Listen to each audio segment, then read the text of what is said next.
पहले ईरान के nuclear programme से खतरा, जिसे वो शांतिपूर्ण और अपनी एनर्जी जरूरतों के लिए बता चुका है, जिसको लेकर इसराइल ने ईरान पर हमला भी कर दिया था। और अब ईरान की मिसाइलों को लेकर माहौल बनाने में लगा है इसराइल। इसको लेकर अमेरिका और पश्चिमी मीडिया कई तरह के दावे कर रहे हैं कि ईरान के मिसाइल प्रोग्राम से खौफजदा नेतन्याहू ट्रंप से परमिशन लेने आ रहे हैं ईरान पर एक और हमले के लिए। इन खबरों के बाद ईरान ने इस्राएली और अमेरिकी मीडिया की उन खबरों का खंडन किया है जिसमें ईरानी मिसाइल प्रोग्राम पर सवाल उठाए गए हैं और इसे खतरनाक इरादों से तैयार किया गया बताया गया है। उन तमाम सवालों को दरकिनार करते हुए ईरान ने दावा किया है कि उसका मिसाइल प्रोग्राम डिफेंसिव है और इसे किसी भी बाहरी हमले को रोकने के लिए डिजाइन किया गया है। उसने ये भी कहा कि उसके हथियारों के जखीरे पर कोई बहस नहीं होनी चाहिए। ईरान ने इसराइल और अमेरिका की सोच को पाखंड का नाम दिया। उन्होंने कहा कि ईरान इन लोगों के खुले पाखंड का सामना कर रहा है। ये देखते हुए कि जहां ईरान के डिफेंस प्रोग्राम को खतरा बताया जाता है, वहीं यहूदी शासन को हथियारों की आपूर्ति की जा रही है। यानी अमेरिका इसराइल को भर भर कर हथियार दे रहा है। पहले न्यूक्लियर प्रोग्राम को लेकर झूठ बोला गया, अब मिसाइल प्रोग्राम को खतरनाक बताते हुए नए दावे किए जा रहे हैं।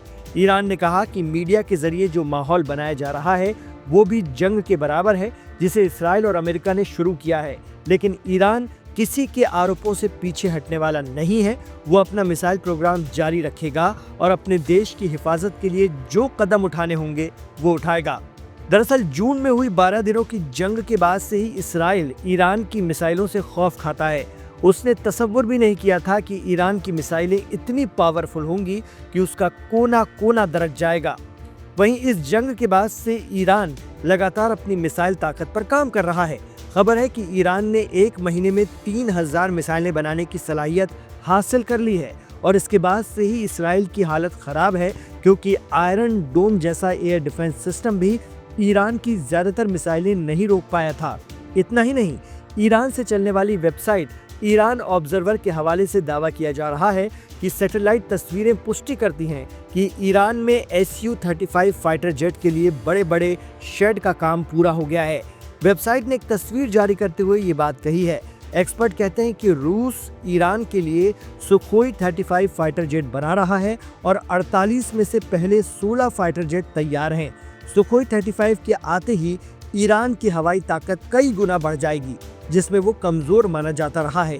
यानी अब न्यूक्लियर प्रोग्राम के साथ साथ ईरान का मिसाइल प्रोग्राम भी इसराइल को परेशान कर रहा है। खबर है कि 29 दिसंबर को पीएम नेतन्याहू ट्रंप के पास जाएंगे, जहां ईरान पर हमले का ऑर्डर लेने की कोशिश करेंगे। लेकिन एक बार ईरान पर अटैक करके कतर में अपना एयरबेस जला बैठा अमेरिका क्या इस मामले में इसराइल की हाँ में हाँ मिलाएगा? ये बड़ा सवाल है। और क्या मिडिल ईस्ट में फिर एक बड़ी और भयानक जंग छिड़ने वाली है? आप क्या सोचते हैं? हमें कमेंट बॉक्स पर जरूर बताएं।